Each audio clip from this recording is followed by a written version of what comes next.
Je remercie le Tout-Puissant, d'abord du fait que l'hivernage commence à s'installer dans notre pays. Du sud au centre, d'importantes pluies sont déjà enregistrées et les premières vagues de pluie sont déjà réalisées. Du centre au nord également, il y a eu une première pluie très forte qui a permis effectivement aux producteurs de semer de l'arachide, du mil et du niébé. Que Dieu nous accompagne et qu'on réalise des records et un hivernage jamais réalisé au Sénégal. Cependant, effectivement, le 27 juin, des pluies importantes ont été enregistrées au nord, occasionnant effectivement des pertes très importantes d'une partie du cheptel. Ça a touché les moutons, les caprins, les bovins et quelques ânes. Les parties les plus touchées, c'est Doli et la zone de Ribo-Escale. Pourquoi Doli et Ribo-Escale? Parce que la zone de refuge naturel des éleveurs, c'est Doli, surtout en période de soudure. Comme vous le savez, Doli avait été offert par le président de la République.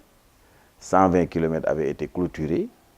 Des forages sont réalisés dans ce secteur et les éleveurs se sont retrouvés en masse depuis plus de 3 mois dans ce ranch. À Ribo-Escale également, il y a une forte concentration effectivement des éleveurs. C'est pour cette raison d'ailleurs que il y a 2 ans, la journée de l'élevage avait été célébrée à Koungheul même. La perte est importante parce qu'au niveau de Doli, presque plus de 14 000 caprins ont été décimés. Vous allez vers Ribo-Escale, plus de 12 000 ont été également décimés. Cependant, on a enregistré moins de pertes au niveau des bovins parce que de part et d'autre, on n'a pas enregistré plus de 150. Pour les ânes également, plus d'une vingtaine avaient été signalés, mais ça ne concerne pas les chevaux et les autres bêtes. C'est une perte importante, mais il faut signaler que ce n'est pas parce que ces bêtes n'ont pas de quoi manger. Ce n'est pas un problème de nourriture, parce qu'à Doli, les éleveurs parvenaient à pouvoir effectivement trouver de quoi faire vivre les bêtes. C'est un vent très frais qui a accompagné ces pluies, et dès que ce vent maintenant a traversé cette zone, cela a occasionné effectivement la mort des bêtes. Ce n'est pas une première, mais parce qu'en 2003, un tel phénomène avait été réalisé et ça avait fait effectivement des ravages dans le département Linguère, dans le département de Ranérou, Matam et Podor. Cela avait occasionné même la mort de personnes âgées. Et Dieu merci, cette année, ça n'a pas effectivement touché des personnes âgées, mais en fait, ça a décimé une bonne partie du bétail. Donc, nous compatissons avec ces éleveurs. Nous leur demandons effectivement de remercier le Tout-Puissant parce que cela aurait pu toucher les éleveurs et ce serait plus grave. Mais ça n'a concerné que le bétail. Dieu merci, le gouvernement, dès que la situation s'est créée, a dépêché Madame le ministre de l'Élevage, Madame Aminata Mbengue Ndiaye, avec les autorités locales au niveau du ranch de Doli. Ils ont effectivement de visu constaté les dégâts et des décisions immédiates avaient été prises pour secourir les éleveurs. Le président de la République immédiatement a effectué effectivement un voyage au niveau de Ribo-Escale dans le Koungheul pour aller rencontrer effectivement les éleveurs. Il a pris des décisions immédiatement en dégageant une enveloppe de 1 milliard de francs permettant de soutenir ces éleveurs, permettant effectivement de sauver le reste du bétail. C'est un geste important, c'est un geste que nous saluons, c'est un geste qui va effectivement accompagner les éleveurs. Il faudrait donc savoir qu'en fait, le changement de climat que l'on parle depuis des années, aujourd'hui est constaté au Sénégal.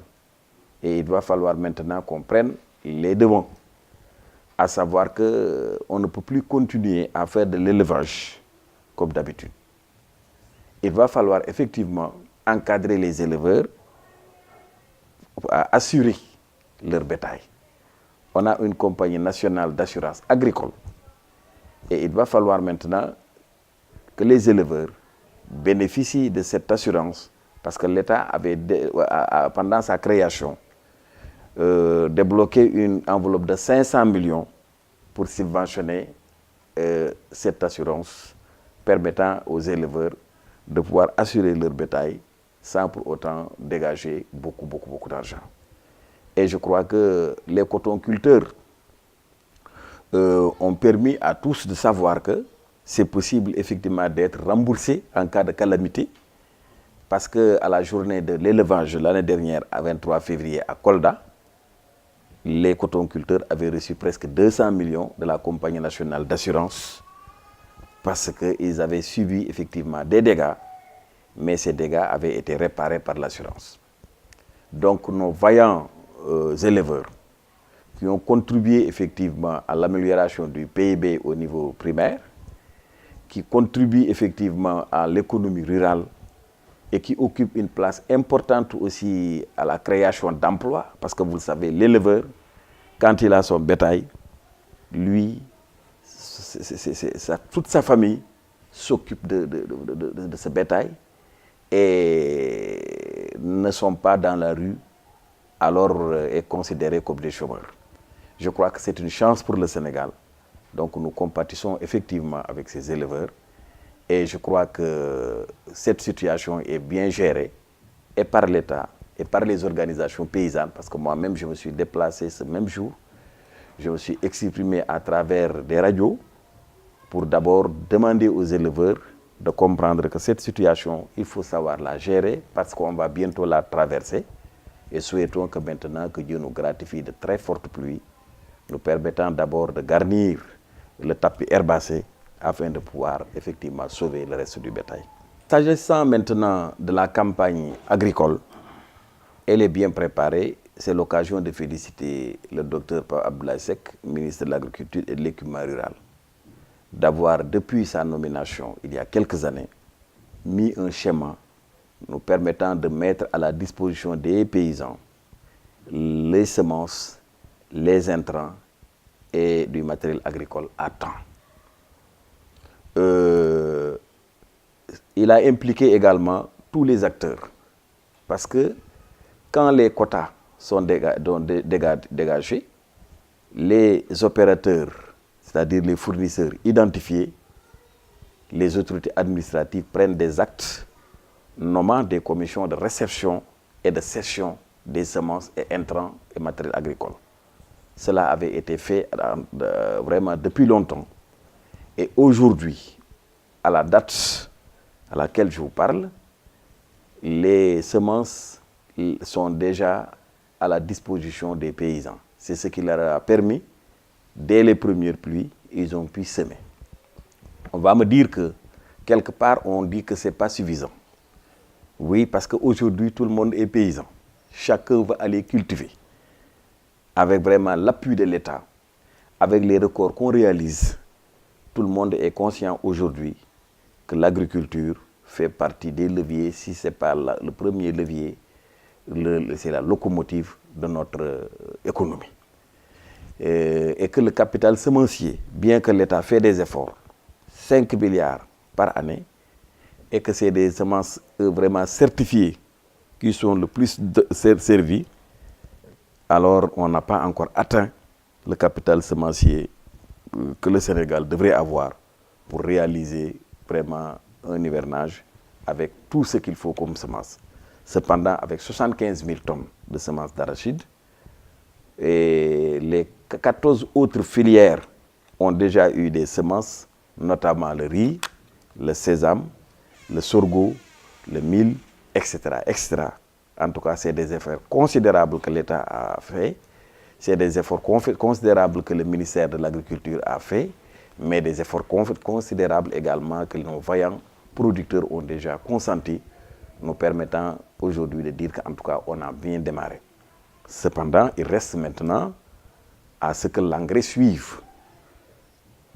Et c'est dans ce sens que le Conseil des ministres, effectivement, après avoir félicité l'État vraiment des dispositions prises, après avoir félicité le ministre de l'Agriculture d'avoir pris toutes les dispositions, demande à ce que l'engrais, c'est-à-dire l'engrais suive les semences et que le matériel agricole également soit acheminé le plus rapidement possible, nous permettant de réaliser effectivement des records qu'on avait réalisés l'année dernière. Donc, quand je fais le bilan, je dis qu'en tout cas, présentement, tout est OK.